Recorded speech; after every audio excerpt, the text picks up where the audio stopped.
Colin Kaepernick is opting out of his contract with the San Francisco 49ers.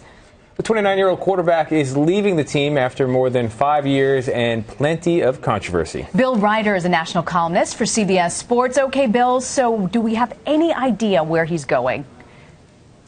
You know, it depends really, Rena, on Colin Kaepernick. Talking to people around the league, it's more or less a universal perspective that he has shown he's no longer an elite quarterback. He's probably no longer a starting quarterback in the NFL if he's willing to be a backup. And that's a very big if based on Colin Kaepernick and how he perceives himself.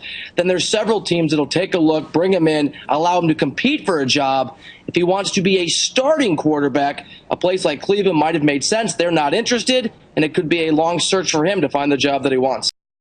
In the 2016 NFL preseason, quarterback Colin Kaepernick, formerly with the San Francisco 49ers, started taking a knee as a protest during the singing of the national anthem before NFL games.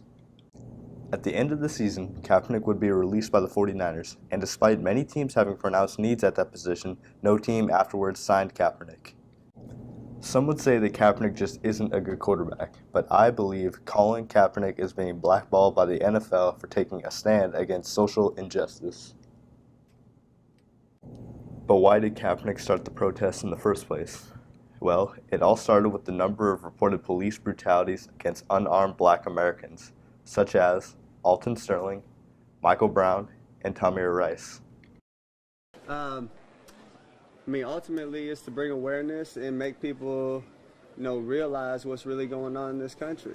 There are a lot of things that are going on that are unjust, people aren't being held accountable for, and that's something that needs to change. That's something that, this country stands for freedom, liberty, justice for all, and it's not happening for all right now. Because of all this, Kaepernick decided to start protesting the flag because he believed doing so would be supporting a country that oppresses black people. At the start of the 2016 NFL regular season, Kaepernick would start on the bench until Week 6 when he was awarded the starting job over quarterback Blaine Gabbert. Though this would end up being one of Kaepernick's best seasons statistically, the 49ers would release him later in the offseason. Kaepernick wouldn't be signed by any other team either. Instead, to this day, Kaepernick remains a free agent, and there are 42 quarterbacks signed before Kaepernick that offseason, 13 of them being undrafted free agents who haven't even played a single down in the NFL. And Kaepernick is statistically better than every quarterback that was signed before him, and he's undoubtedly good enough to be a second or third string quarterback, yet he is still unemployed. Let's take a look at one of those quarterbacks signed before Kaepernick. This is Ryan Fitzpatrick, a white quarterback formerly with the New York Jets.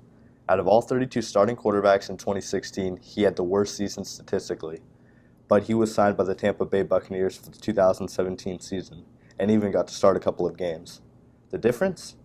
Fitzpatrick stood for the national anthem while Kaepernick kneeled. Ryan Fitzpatrick, along with 41 other quarterbacks, were signed before Kaepernick that offseason. Yet there are still teams in the NFL with major quarterback issues, the Cleveland Browns being one of them. The Cleveland Browns since 1999 have started 46 different quarterbacks, more than any other team in the NFL, yet they had no interest in Kaepernick. Instead of signing Kaepernick, a 6-year veteran quarterback who took the 49ers to a Super Bowl and back-to-back NFC Championship bursts in 2012 and 2013, the Browns decided to draft an untested rookie named DeShone Kizer, who would become the Browns starter for the 2017 season and the eventual league leader in interceptions thrown.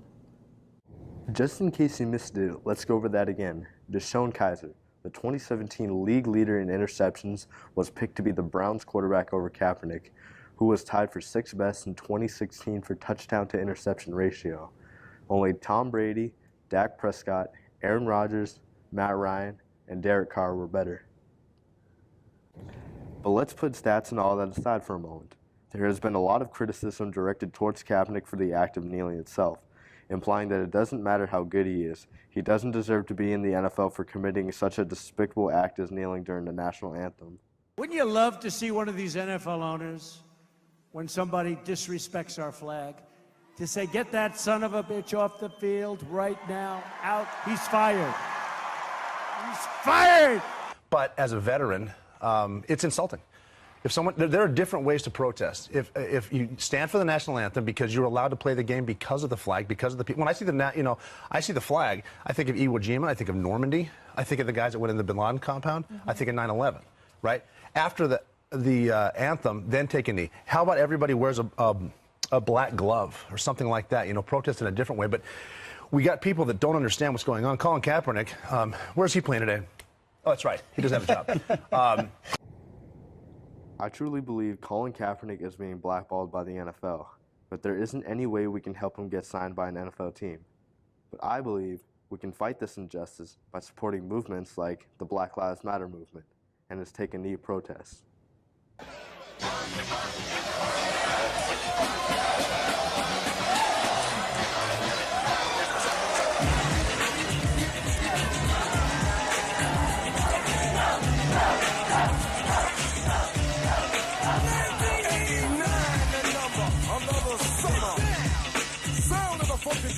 Music hit your heart, 'cause I know you got a soul.